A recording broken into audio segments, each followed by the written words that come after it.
Hello students, welcome to BSTC Gurukul. मेरा नाम है रुचि गोस्वामी और आज की जो हमारी क्लास रहेगी वो इंग्लिश सब्जेक्ट की क्लास है। और लास्ट जो हमने इंग्लिश की क्लास की थी उसमें हमने पास्ट परफेक्ट टेंस के बारे में जाना था। आज की जो हमारी क्लास रहेगी वो पास्ट परफेक्ट कंटिन्यूअस टेंस की रहेगी। उसके बाद में हमारा पास्ट टेंस जो है वो कंप्लीट हो जाएगा। ये भी बहुत छोटा सा टेंस है, ज्यादा कुछ इनमें नहीं है, क्योंकि जो भी बेसिक सी बातें थी वो हमने टेंस में स्टार्टिंग में ही सीख लिया और वही सब क्लियर हो जाता है कि आगे के टेंस में ये होता है। इसलिए तो उससे पहले गाइस, अगर आपने हमारा टेलीग्राम चैनल ज्वाइन नहीं किया है तो आप उसे ज्वाइन कर लीजिए।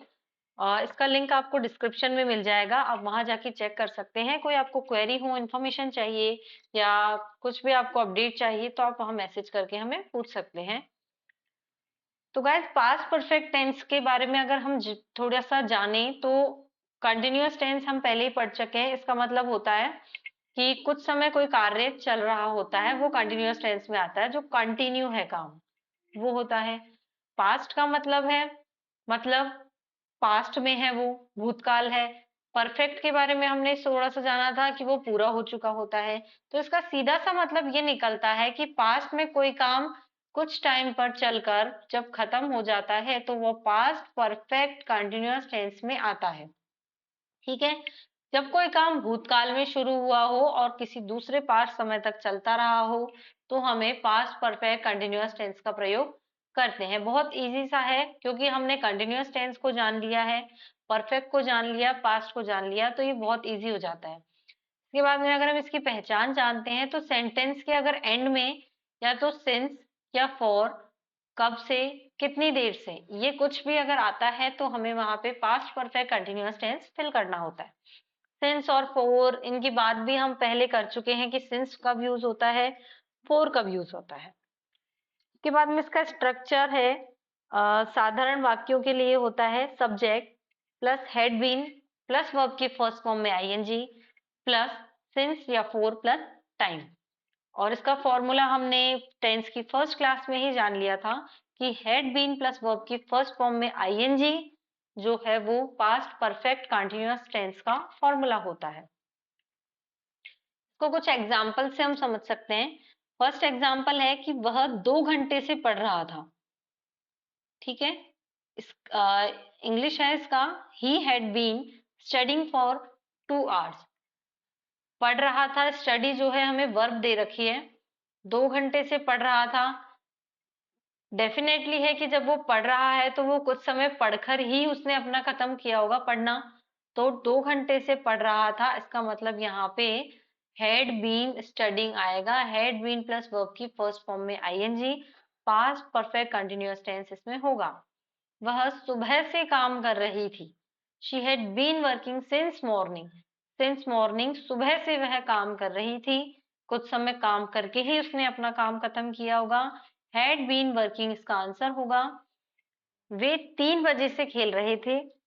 ही had been playing since 3 PM। कुछ समय खेलकर ही उसने अपना खेलना खत्म किया होगा। तो हैड बीन प्लेइंग मतलब हैड बीन प्लस वर्ब की फर्स्ट फॉर्म में ING, past perfect continuous tense इसमें फिल होगा। उसके बाद में अगर हम नेगेटिव सेंटेंस की बात करते हैं तो subject plus had not been plus verb की फर्स्ट फॉर्म में आईएनजी प्लस सिंस या फोर प्लस टाइम का एग्जाम्पल है, वह 2 घंटे से नहीं पढ़ रहा था। इसमें नेगेटिव आ गया, तो अगर वह पढ़ रहा होता कुछ टाइम के लिए तो बस he had been studying for 2 hours. नहीं है तो had not been plus verb की फर्स्ट फॉर्म में आईएनजी आएगा। बहुत इजी सा टेंस है, इसमें कुछ भी पढ़ने की ज्यादा ध्यान देने की जरूरत नहीं है, क्योंकि ये सारी चीजें हमें पहले क्लियर हो चुकी हैं कि कब नेगेटिव में हैड नॉट आता है, कब इंट्रोगेटिव में आता है, कौन से साधारण वाक्य होते हैं और इनकी जो वर्ब है उसमें कौन सी फॉर्म फिल करनी होती है, सब हमने पहले समझ लिया है। उसके बाद में इंट्रोगेटिव सेंटेंस की हम बात करें, जैसा कि इसमें हेल्पिंग वर्ब पहले आती है तो उसका स्ट्रक्चर होगा had plus subject plus been plus verb की फर्स्ट फॉर्म में आईएनजी प्लस सिंस या फॉर प्लस टाइम। का सेम एग्जांपल वही है कि क्या वह 2 घंटे से पढ़ रहा था, हैड पहले आ जाएगा। ही बीन स्टडिंग, सब्जेक्ट आएगा हेड के बाद में और वर्ब की फर्स्ट फॉर्म में आईएनजी होगा। फॉर 2 आवर्स हमें क्वेश्चन में ही दे रखा है।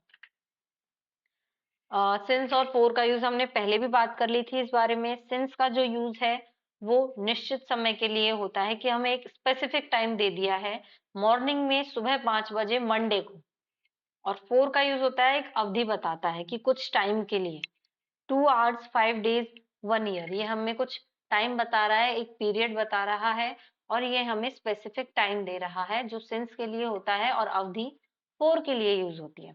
तो सीधी सी एक लाइन हमें यहाँ याद रखनी है कि पास्ट का टाइम हो, टाइम चल कुछ काम चल रहा हो और समय बताया गया हो तो उसमें हमें पास्ट परफेक्ट कंटिन्यूअस टेंस होगा। ये सारे टेंस अगर आपको अच्छे से समझने हैं तो गाइस आपको पूरी वीडियोस देखनी होंगी, उसके बाद में ही आपको टेंस समझ में आएगा, उसके बाद ही आप टेंस एग्जाम में फिल कर पाओगे। क्योंकि स्टार्टिंग जो हमारी टेंस की थी वहां हमने सारा समझ लिया था, एंडिंग आते आते बहुत बेसिक सी चीजें रह जाती हैं जो हमें टेंस में जाननी होती हैं। तो अगर आपको टेंस अच्छे से समझना है तो आप स्टार्टिंग से वीडियोस देखिएगा, एक दो वीडियोस देखने से कुछ भी नहीं होगा। तो इसलिए ये था हमारा आज का वीडियो। और अगली जो हमारी आज का जो हमारा पास्ट टेंस है वो कंप्लीट हो चुका है। इसके बाद में जो हमारा टेंस का एक टाइप रह जाएगा वो रहेगा हमारा फ्यूचर टेंस। और अगली जो हमारी क्लास होगी वो फ्यूचर सिंपल टेंस पे बात होगी हमारी। उसके बाद में हम इंग्लिश का सेकंड टॉपिक स्टार्ट कर देंगे। तो मिलते हैं एक नई वीडियो के साथ में, फ्यूचर सिंपल टेंस की video. Thank you so much for watching.